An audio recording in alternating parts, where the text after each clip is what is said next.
Oh, hi there. This is me, Mr. Jones, and this is a story about how I helped a child change his experiences of school through the use of virtual school bags and turnaround pedagogies.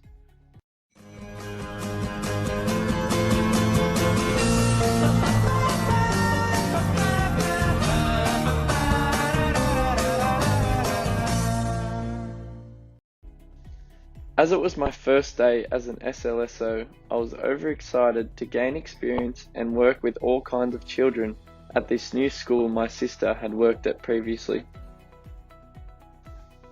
I walked into the staff room to introduce myself. They said in a sarcastic manner, "Oh, you are going to have so much fun. You are with Phil all day. Good luck, he does not do work for anyone. His home life is terrible, and so he brings this to school. He is the worst child at this school to teach, by far." Deficit discourse is when students unknowingly adopt a particular conception about themselves by others. And in the world of teaching, this is seen all too often, where teachers judge and label children due to their home life or behaviours. This is also seen within Phil, as the teachers ridiculed him because of his home life and didn't really give him a chance for me to actually understand how he works and how he operates within the classroom. As I was inexperienced within this environment, I had never been around a staff room context before, so I thought to myself, surely this is not normal behaviour. Do teachers always talk about their students in this way? Did teachers talk about me in this way when I was at school? As the day started, I arrived at Phil's classroom and introduced myself to a few of the other students.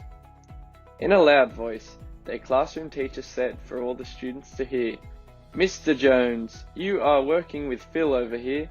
Phil is our slowest writer and never completes any of his work.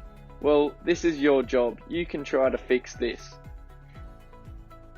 As I was still rattled by what just happened throughout the day, I went home to my mum, who is also a teacher, and asked her if this was normal teacher behaviour, especially the part where Phil was yelled at in front of the whole entire class. She replied with no, this is not normal behaviour. The poor child must feel so ridiculed and embarrassed. No teachers should ever be doing that to a kid. In reference to Pitz's article 2015, it supports my mum by highlighting how deficit discourses can act as constraints for students, as they are unable to sometimes break the stereotype placed upon them, which then negatively impacts on their learning.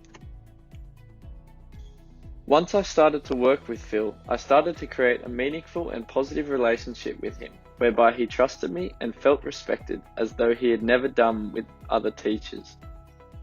This may have been because they themselves were unable to look past his discourses and try to allow him to learn to the best of his own ability.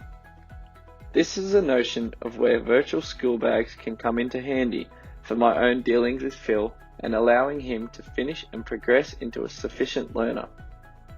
I was able to ask him of his interests and what he likes to do outside of school. Building a positive relationship with students can enhance their learning, and this is done through allowing them to be heard and then maintaining the relationship within the future. Once I started to get to know Phil and his interests, the biggest one in being a game on the iPad called Minecraft, which is also an educational game at the school. Therefore, I thought this would be a great opportunity to be able to tap into his interests, which will allow me to use this to my advantage to allow him to learn better. The way I was able to use this to my advantage was with a positive reward system. If he was able to complete all of his work and behave appropriately to acquire 5 stars during the day, he would then be able to play Minecraft for 10 minutes on the iPad in the afternoon. This also gave him the initiative to be responsible for his own learning to then be rewarded with a prize that he enjoys, which made him more motivated to learn, which is emphasised by Raza et al. In 2018, whereby giving students rewards for good behaviour not only increases motivation, but gives them more willingness to learn. After all of this, it was amazing to see Phil turn around his learning and always look forward to learning over time, as it started just with a reward system and then became second nature. Therefore, as a teacher, I was able to use turnaround pedagogies, especially through the use of virtual school bags of the student in the example, to then enhance his learning environment to allow him to feel more comfortable and safe within participating in activities.